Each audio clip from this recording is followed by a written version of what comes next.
on YouTube. This is Clay with Clay's AC and Auto Repair and Accurate Engines here in Grand Rapids, Michigan. If this video is helpful, please send me them sweet old thumbs up. Consider subscribing, clicking the notifications, and sharing these sweet old videos that I make. If my video helps you out, look on my YouTube channel for one of my sweet Clayway playlists. Turn the volume down at night while you're sleeping. Let them suckers play. And remember, if anyone else can do it, I promise you can do it too. So what we're working on today is a Ford, and now we're going to tackle the unbearable task of taking out the starter. But the great thing about this video is I'm going to show you exactly what setup to use on your ratchets or even your electric cordless ratchet. I'm going to show you exactly where to put your arm up so you're going to be able to reach them stupid bolts up on the top. Now, this video is not necessarily about replacing the starter. I'm actually installing the starter in this video. But if you've tried to take it out, you're probably pretty confident with removing a starter. It's pretty simple. There's a S wire, that's the little wire that starts the vehicle, that when you hit your key, it sends a signal to the starter and makes that motor turn. But the starter also always has 12 volts constant going to it, coming straight from the battery, and that's the big old wire. And on this Ford, it has 3 bolts. 3 on the outside, 1 is a post on the very bottom. I'm not gonna touch too much on that because that's right in front of your face and you can get that stinking bolt out and that nut off pretty easy. The other 2, the one on the side and primarily the one on the top, which are ridiculously hard to get out if you don't know the setup. But in this video, we're going to show you exactly how to do it, so I hope you enjoy it. So I had what looked like a creature growing on my positive cable here, and I was having some starting issues. So I put a new battery cable end on there.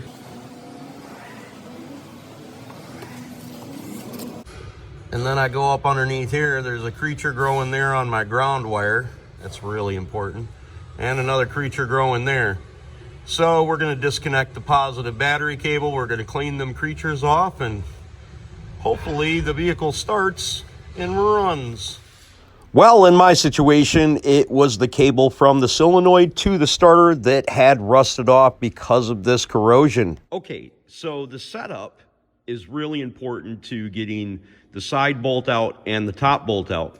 Using this setup, which is a wobble socket, get one at Harbor Freight if you don't already have one, 2 1-inch extensions and 1 3-inch extension. If you do that, it'll give you just enough room. Your starter will end up landing right about here on the end, and that'll allow you enough space to get your ratchet inside there, take your bolts out and put them in. And if you're like me, you can use an electric cordless ratchet or even an air ratchet.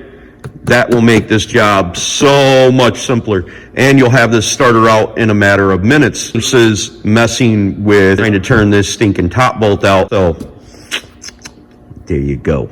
Or if you only have one of these 1-inch extensions, you can use a mid-depth socket along with the 3-inch extension, the 1-inch extension, which pretty much equals out to the same amount. Okay, so coming from underneath the vehicle right here, your arm is going to go right between the front differential if you have one, 4-wheel drive. There's our starter, and we can reach our arm up there and we can get it right on the bolt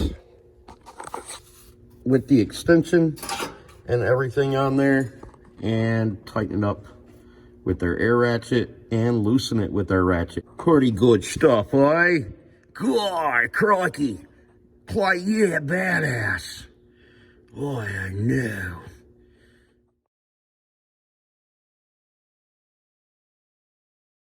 Okay, so we got the socket on there, and then you can see the tip of our extension right there. Boy, this is really good stuff. Crikey. Okay, so in this part of the video, I'm going to show you how to not only remove the bolt, but also put the bolt in for your top starter, which is the hardest bolt of them all.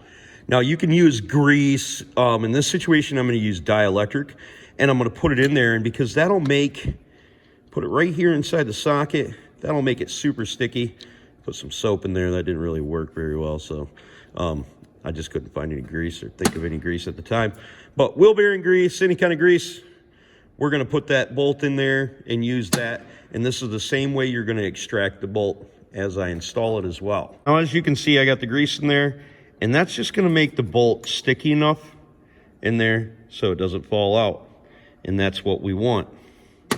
So now we'll be able to put it on the tip of our extensions and slider extensions back to the bolt itself.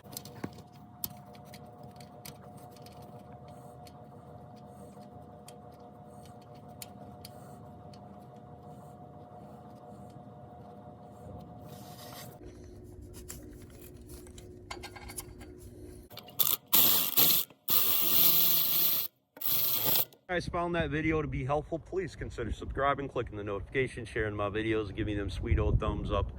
If you want to help needy families out, look down in the description below. You can send us an email. We give cars away for free to hardworking needy families locally for right now here in Grand Rapids, Michigan, and we think that's pretty cool. Remember, if anyone else can do it, you can do it too. And if you have a question for me, you can hit me up on Clay's AC and Auto Repair on the Facebook Messenger. I certainly try to help all the folks that I can as much as I can. I can't guarantee you I'm always right. God bless. Have the best of days.